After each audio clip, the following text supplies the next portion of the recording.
planet, there seems to be an infinite number of beautiful places one can visit, with an equal number of spectacular things to admire. It requires nothing more than a curiosity to observe what is all around you. The miracle of nature manifests in countless ways, from breathtaking vistas to the simple movements of a common heifer. The purpose of this program is to present you with the extraordinary diversity of our miraculous blue planet so that you can discover these things for yourself. Today, we head off to the north of the United Kingdom to encounter some dramatic mountain sceneries. The Scottish Highlands, a place where the best whiskey in the world is made and where the men still wear skirts. Actually, they're called kilts. On the shores of Lake Baikal, the largest, deepest, and oldest lake in the world, we'll taste local fish and the vodka they make out of milk. To conclude, we will explore Spanish Andalusia and the mysterious Sierra Nevada mountain range. But first, the Scottish Highlands await us.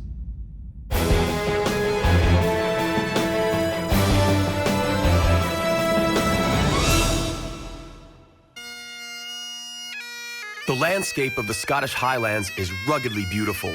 The people living here are down to earth, unpretentious, and take pride in their traditions and their origins. Life has been tough here, which, over the years, has given the local population pride and enjoyment. The annual Scottish Games consist of many events that date back to the first games ever held. Among the crowd favorites of today's version of the games are the Highland Dance, playing on pibroch pipes, and log throwing. The tradition of the Scottish Games was established in the 11th century by the Scottish king Malcolm Canmore. The original intention of the Games was to ensure that each Scottish warrior could demonstrate strength, agility, endurance, and bravery. The most competitive warriors were selected into the king's party. The choice was not always easy to make, as the Highlanders were powerful and as relentless as they are today. To give up is to accept defeat. The true Scottish warrior would rather die than surrender or lose. Centuries of ruthless fighting with enemies and enduring their inhospitable surroundings have become an integral part of their culture.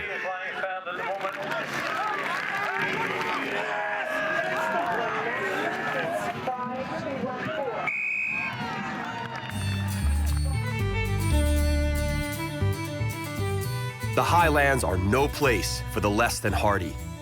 It is rough here. The sharp, cold wind blows so hard that even cattle and sheep have evolved with long, thick hair to help them survive. But on the rare occasion that the sun does come out, enveloping the rolling hills and picturesque valleys in its rays, the Highlands become a breathtaking place to be. More than anything else, the Scottish Highlands have always been a land of herdsmen living in humble abodes. Up until modern times, the only source of fuel for the fire was dry peat. The cattle and sheep were their only means of survival. The most common winter meal in the old days was cattle blood mixed in with oatmeal. But fortunately, they've always had their whiskey. Today, there are several hundred functioning distilleries throughout the Scottish Highlands. Secret, centuries-old recipes that have been put through the test of time are diligently followed. This delicious golden liquid, referred to in the Old Gaelic as uisce beatha, the water of life, is derived from pre-germinated barley. They have been making whiskey in the old Pulteney distillery in the town of Wick since 1826. Prince Charles is counted among its many happy customers and orders his cask from here. It is no wonder the distillery needs to operate 24/7. The natural center of the Highlands is Inverness, a town lying at the mouth of the River Ness. Long ago, Inverness was an important port, serving mostly as a transshipment yard and the center of shipbuilding. Undoubtedly the most well-known place of the Scottish Highlands, and possibly in the whole of Scotland, is the Loch Ness Lake. Veiled in mystery, The lake has achieved its celebrity status thanks to Nessie, a giant creature allegedly living in the lake. The first reference to its existence dates as far back as the 6th century, but Nessie only became a global phenomenon in the last century when hundreds of sightings were reported. The creature was photographed and filmed on a number of occasions, but none of the records were sufficiently convincing to serve as indisputable proof of its existence.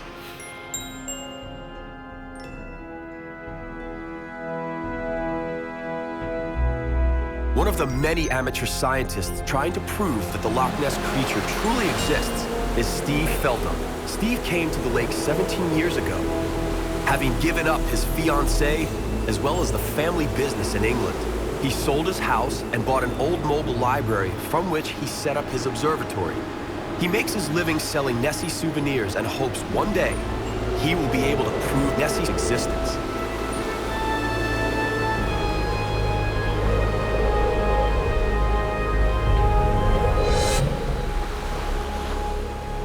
For me, what I do here, making these models, it brings in just enough money to keep me living and looking for the mystery, looking for the answers to the mystery. And what I do is not about the money. If I wanted to make a lot of money with these, I would be in Drumnadrochit, where all the tourists go. I'm on the other side of the loch, on a very quiet place, where not so many tourists come here.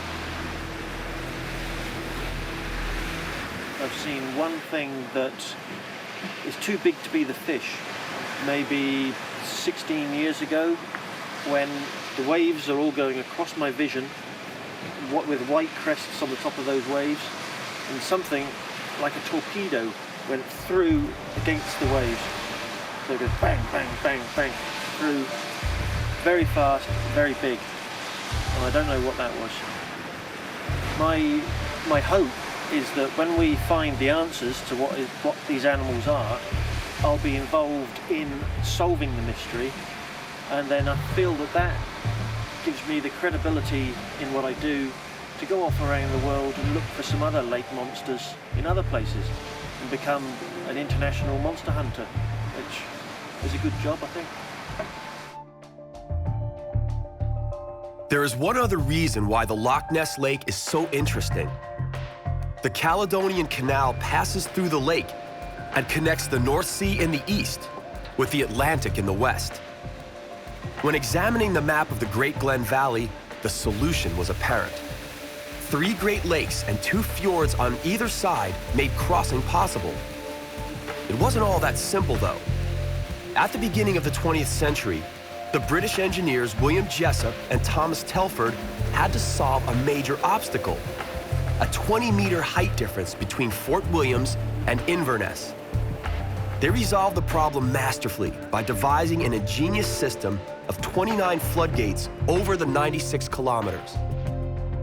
The masterpiece was made operational in 1822 and cost what was considered at the time to be a staggering sum: 840,000 British pounds sterling.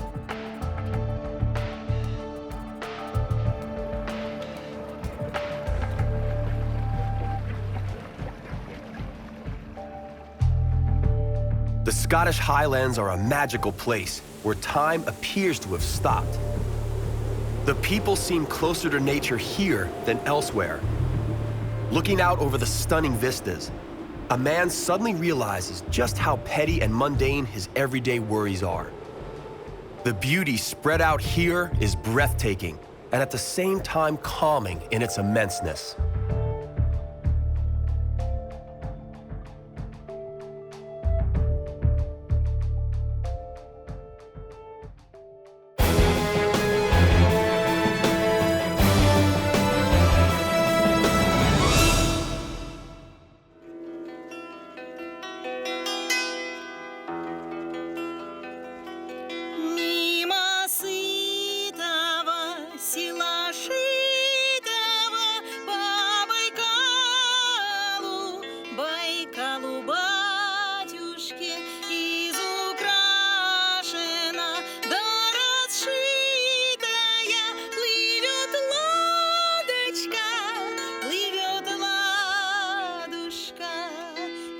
Lake Baikal is the deepest and oldest lake in the world.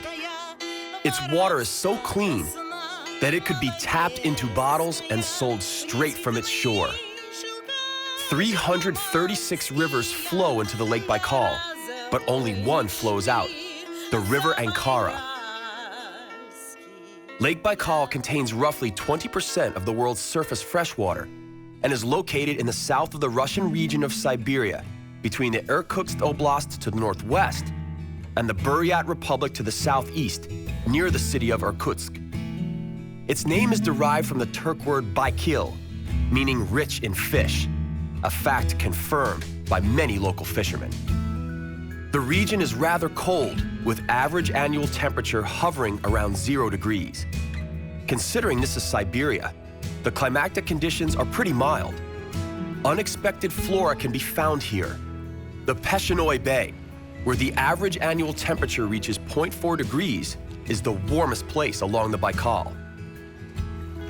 Flora, however, is not the center of attention here. Fish and fishing is what concerns the locals the most.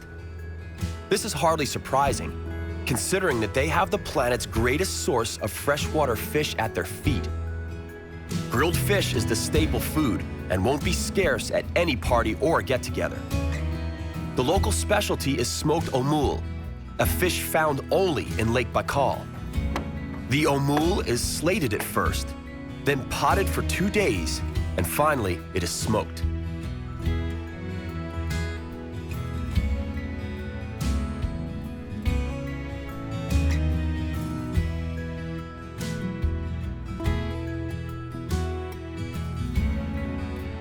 All around Lake Baikal, life seems to center around what takes place aboard a boat.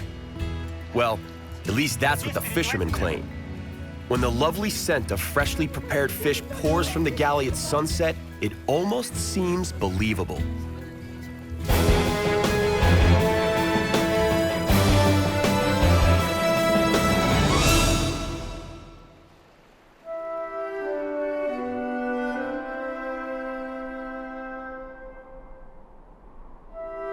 The life of a fisherman is a romantic life. Baikal is best discovered from the deck of a boat. Once afloat in the middle of the vast lake, we can give in to the complete tranquility and realize just how magnificent the lake and its surroundings are. On a boat, we can stop and explore whatever happens to tickle our fancy. The steep cliffs are almost hypnotic.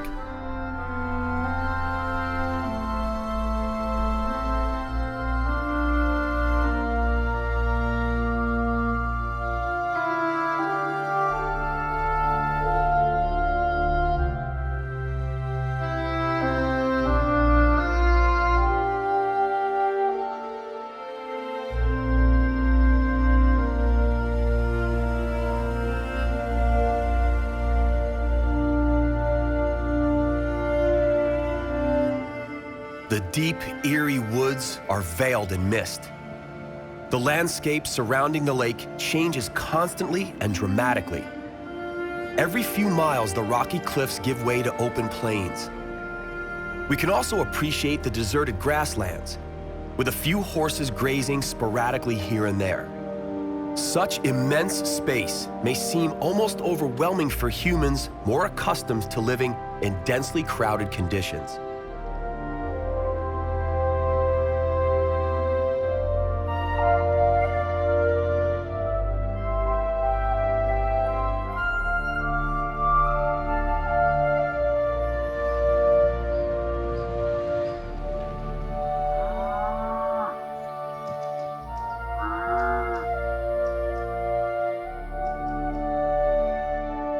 Should you grow tired of such seclusion, you can drop in for a visit, a chat, and a bit of warmth to the Kujir village with its many traditional wooden cottages called turbas.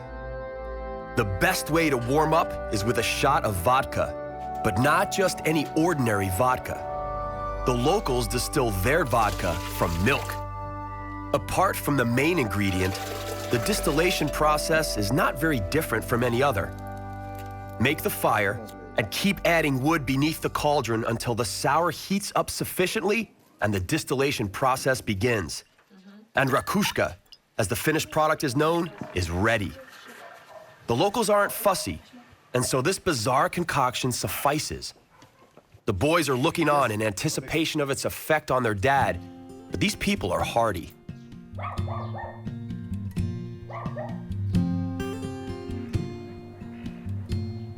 Life is not easy or comfortable here, but the natives are used to it. Not a single asphalt road is to be found as far as the eye can see. Transportation takes place along dirt roads, and so it is understandable that transport aboard a boat is far more convenient and comfortable.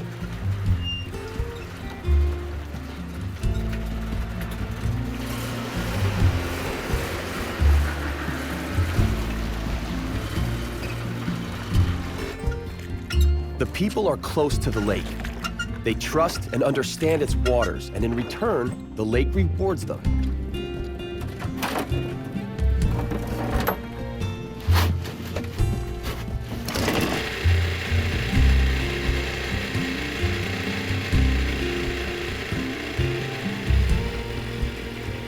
Fish are so plentiful in the Baikal. The only real shame is that the fish processing plant shut down. It used to provide welcome job opportunities, as well as a market for the caught fish. Even on a bad day, fishermen have enough of a catch to provide for their households and have plenty to sell. Over 50 kinds of fish thrive here, including sturgeon and omul.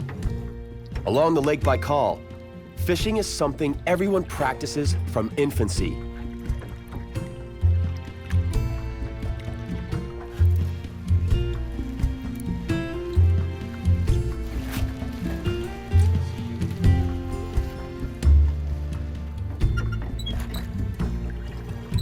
It is time to bid the lovely Lake Baikal farewell. We have surely discovered that the standards we use in our everyday lives do not apply in Siberia. Here, everything is bigger, larger, and more vast. Perhaps the people are friendlier here because they are far away from the hurried, civilized world. Here, people must be completely self-reliant and cannot hold anyone but themselves accountable for their failures or their successes. We savor one last glimpse of great meadows, dark woods, and this great, big, beautiful lake.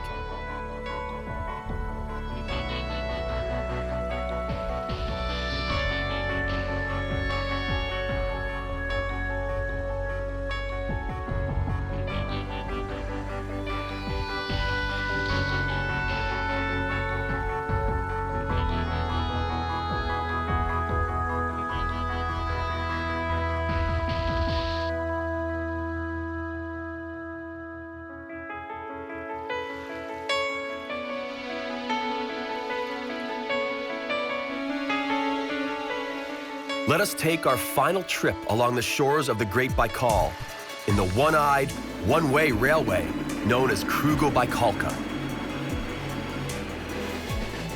This railway was built toward the end of the 19th century by Tsar Alexander III. The track is almost 90 kilometers long, and it goes through some 40 tunnels built by the best Italian tunnel engineers of the time. Until the end of the Second World War, the Krugo-Baikalka was the only railway connecting Russia with Siberia and the Far East. In the years 1947 to 1949, a brand new electrified railway, known as the Trans-Siberian Railway, was built to replace the Krugo-Baikalka. As a result, the Krugo-Baikalka immediately became obsolete.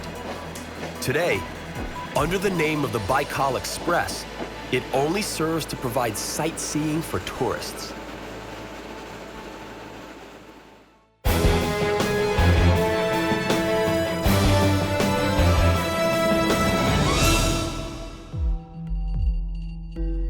Andalusia lies southernmost on the Iberian Peninsula. The Andalusian landscape is as changeable as the clouds in the sky above, and as untamed as its hot-blooded people. The landscape manifests itself in everything from mountains and green expanses to semi-deserts. Andalusia is staked out by several mountain ranges framing it on all sides: the Sierra Morena, the Cordillera Bética, and the Sierra Nevada. In between the mountain ranges lies the plentiful valley of the Guadalquivir River.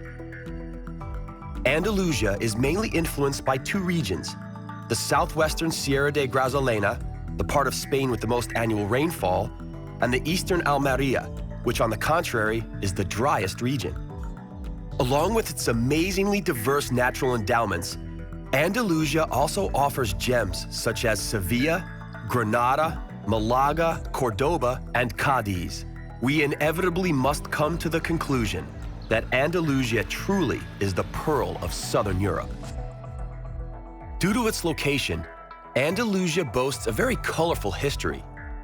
In medieval times, the Phoenicians, Carthaginians, Greeks, Romans, and Visigoths each had their turn ruling the area. The Arabs took over in the 8th century when they invaded from the Gibraltar. The Arabs remained until they were driven out by the Reconquista, a few centuries during which the Catholics reclaimed lost territories.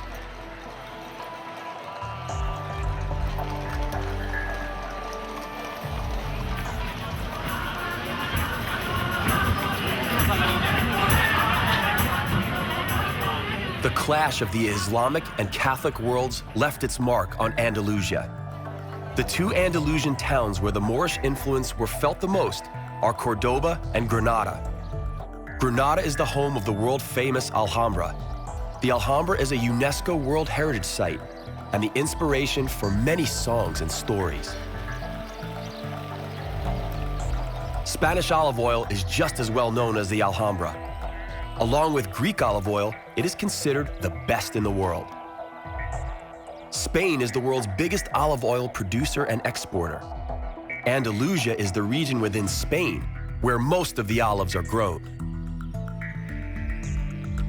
Should you board a plane to Malaga, some 15 minutes before landing, you will be able to see pink areas from the window. Flamingos. You are flying over the Fuente de Piedra Lagoon, which is the favorite mating ground of these majestic birds. This expansive saline lake covers an area of 14,000 hectares. When it is full, it is commonly very shallow. Then, during the hot summer months, it dries out completely, creating a salt plain. If a humid autumn follows, then several thousand flamingos remain until late December. Nesting takes place even in the dry years. But then the flamingos must seek food from further away. The beautiful town of Ronda lies surrounded by the Serranía de Ronda Mountains in the northwest of the Malaga province.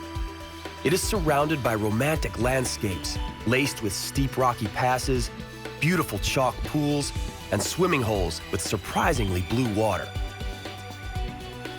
This fascinating town was selected by Ernest Hemingway as the site for his novel, For Whom the Bell Tolls. In its opening pages, Hemingway owns up to being inspired by the English poet John Donne. Andalusia is a truly fascinating land. It really is the last cape of Europe. It is enveloped from one side by majestic mountain massifs and from the other by endless masses of water, the Mediterranean and the Atlantic. In the story, the seagull called Andalusia had to withstand all sorts of currents, whirlwinds, and turbulences, but she somehow emerged victorious and more beautiful than ever. A fitting metaphor to describe the region known as Andalusia.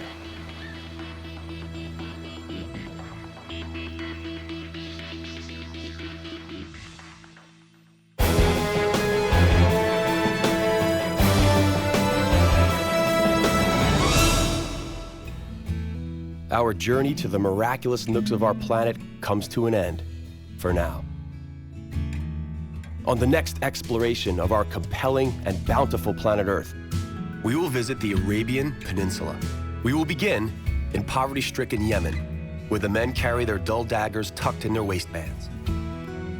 Then, we will drop by the Yemeni island of Socotra to revel in the beauty of untouched nature.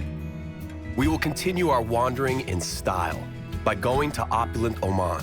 Here, we will explore the intricacies of frankincense and discover the charm of camels. And to wrap it all up, we'll witness the breathtaking spectacle of nature on the shores of the Indian Ocean. That's all right here on Miracles of Nature. We hope you'll join us.